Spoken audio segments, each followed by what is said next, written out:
En 2024, on recense 133 féminicides.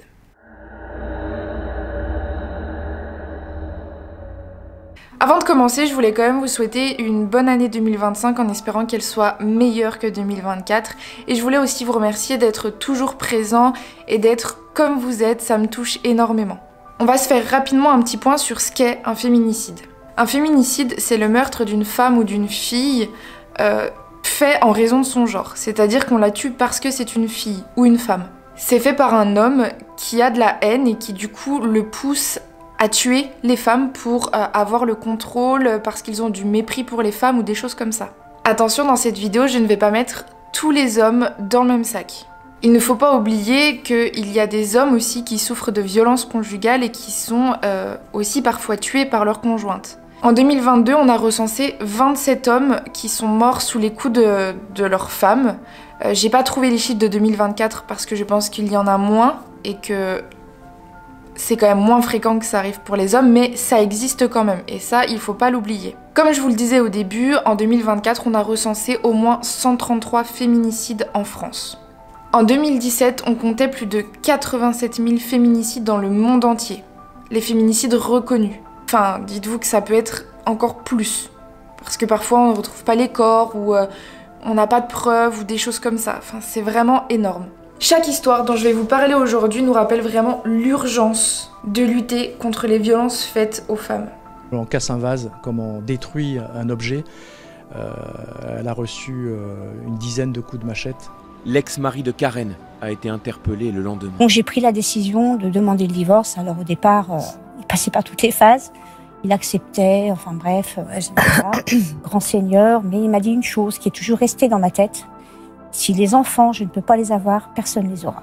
Elle s'appelait Shahinez Boutaa, elle avait 31 ans, elle était mère de 3 enfants, elle vivait séparée de son conjoint violent qui avait d'ailleurs été condamné à de la prison en raison de ses violences et qui depuis avait été libéré et qui était en sursis probatoire. Depuis cette libération, elle vivait dans la crainte, elle se sentait menacée et mardi, il a tiré sur elle en pleine rue à Mérignac, puis il l'a brûlée alors qu'elle était encore vivante. Shahinez Boutaa qui est donc la 39e victime de féminicide en France. On va commencer avec Philippine, 27 ans, qui a été tuée dans son propre appartement à Toulouse par son ex-compagnon qui n'a pas supporté leur séparation.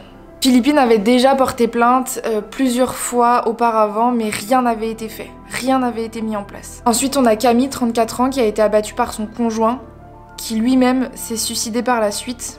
Ce féminicide a laissé 2 enfants orphelins qui ont été témoins de la scène. Ils ont vu ce qui s'est passé. En 2024, on compte 78 orphelins, dont 24 d'entre eux qui ont assisté à la scène. Parmi les 133 victimes de féminicide, on compte 43 mamans. 27 des meurtriers se sont suicidés après leur crime. Vraiment, les chiffres font peur, je trouve. Ensuite, on a Nadia, 43 ans, maman de 3 enfants qui a été battue à mort par son conjoint. Elle aussi, elle avait déposé plusieurs plaintes pour violence conjugale, mais rien n'avait été fait. Son dossier n'avait pas été pris en charge à temps, si je puis dire. Le 3919 en France, c'est le numéro d'appel d'urgence et d'écoute et d'orientation pour les femmes victimes de violences conjugales. Les appels peuvent être anonymes. Si jamais vous voulez prévenir qu'une de vos proches ou qu'un de vos proches subit des violences conjugales, vous pouvez téléphoner sans que personne ne sache que c'est vous. Vous pouvez faire un signalement.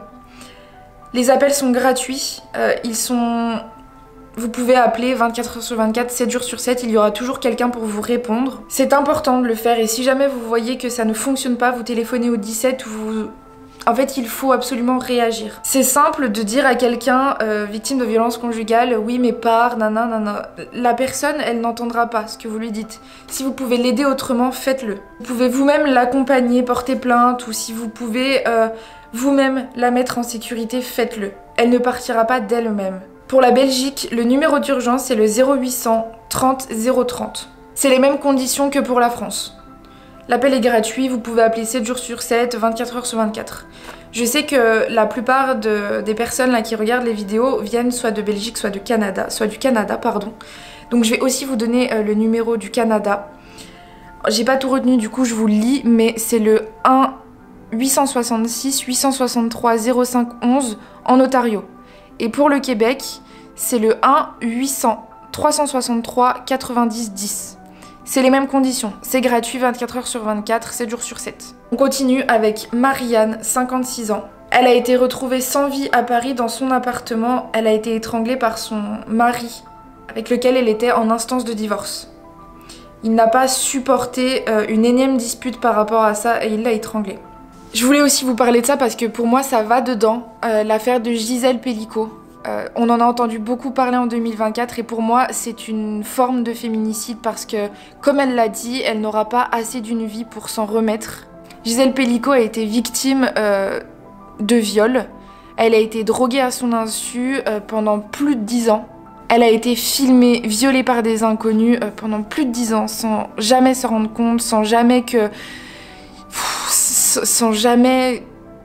avoir de doute sur son mari. Et ça c'est dingue. Pour moi ça c'est une vraie forme de féminicide aussi. Il fallait que j'en parle dans cette vidéo quand même.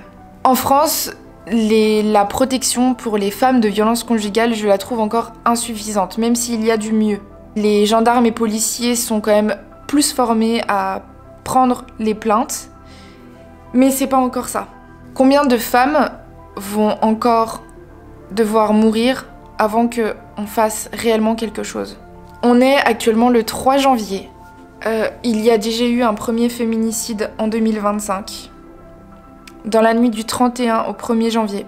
C'est une femme de 51 ans qui a été retrouvée sans vie. C'est son mari qui l'a tuée, qui a appelé les secours et qui a dit au secours qu'il avait fait une bêtise.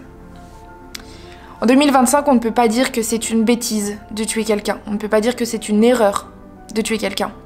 J'aimerais un jour pouvoir vous dire que dans une vidéo que cette année-là, il n'y a pas eu de féminicide ou que le nombre a baissé de moitié, voire plus, jusqu'au jour où on arrivera à ce qu'il n'y en ait plus du tout. J'aimerais vraiment aussi que vous preniez conscience que si il y a des gens autour de vous que vous sentez en danger, même si au final ce n'est pas le cas, signalez. La semaine dernière, je vous ai présenté mon livre sans trop vous dire ce qui traitait à l'intérieur. Mon livre parle de violences conjugales et de maladies.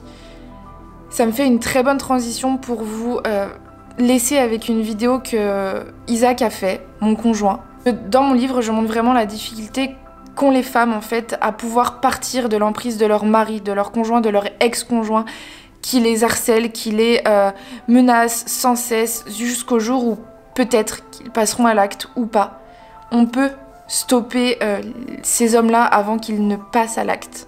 Et c'est pareil pour les hommes, si jamais vous êtes victime de violences conjugales, il faut en parler, on vous croira.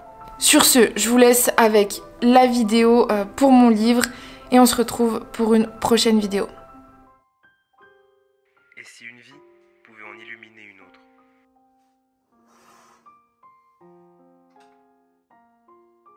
Et si chaque page d'un livre pouvait être une respiration? Une lueur d'espoir.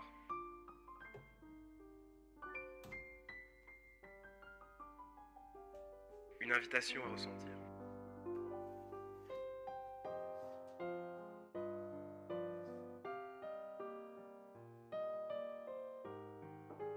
Chaque mot est une pulsation.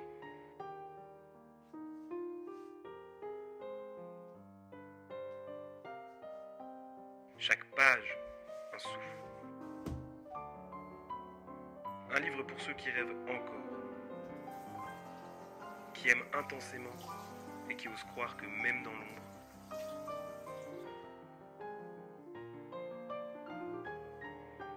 la vie peut renaître.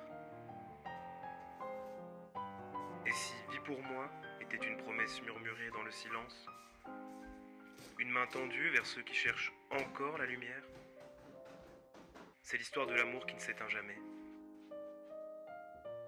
Des absences qui forgent notre force et des âmes qui apprennent à se relever malgré tout.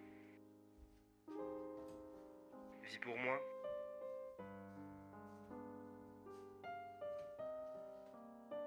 une ode à l'espoir, à lire,